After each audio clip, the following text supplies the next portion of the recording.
Istanbul was Constantinople, now it's Istanbul, not Constantinople. Been a long time gone, Constantinople, now it's Turkish delight on a moonlit night. Every gal in Constantinople lives in Istanbul, not Constantinople. So if you've a date in Constantinople, she'll be waiting in Istanbul. Okay, I admit that it's kind of silly to intro this video blog with They Might Be Giants, but technically the song is correct.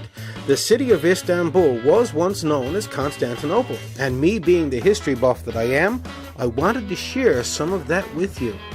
The city has spent most of the last 2,000 years serving as a capital of an empire. First the Roman Empire, then the Byzantine, then the Latin Empire, and finally the Ottoman Empire.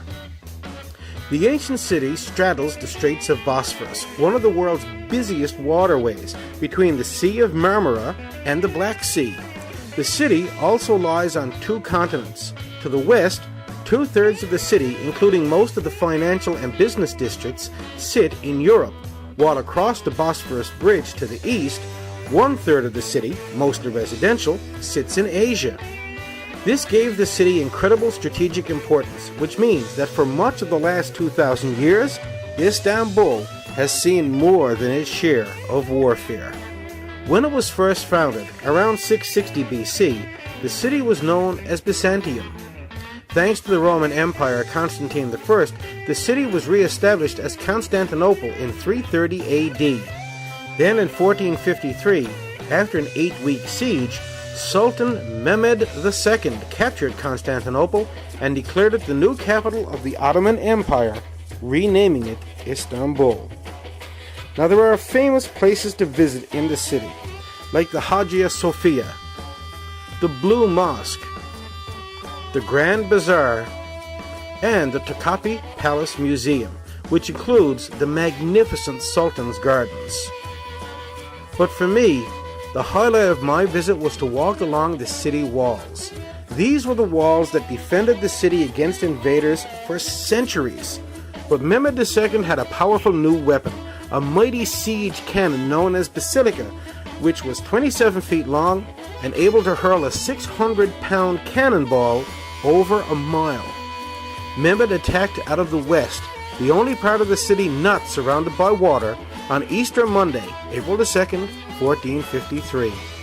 Constantine led the defense of the city and took an active part in the fighting alongside his troops.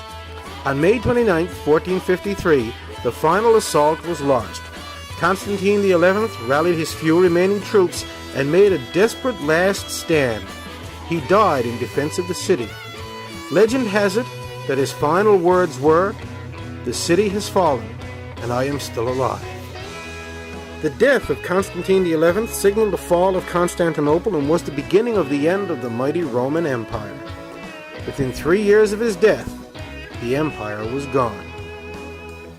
During our visit to Istanbul, we walked around the city walls. We were surprised to find that the walls were hollow, probably to house soldiers and supplies.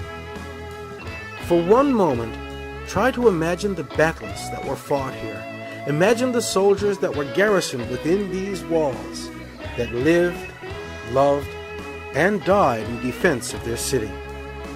It boggles the mind and inspires the imagination. As I said, the city has more than enough sights to visit. One warning I will give you is to be aware that the salespeople and street vendors can be rather pushy. If people getting into your personal space upsets you, then perhaps Istanbul may not be the place for you. But if you love history, if you crave to walk in the footsteps of emperors, conquerors, and kings, then come to Istanbul and soak it up. It is absolutely amazing.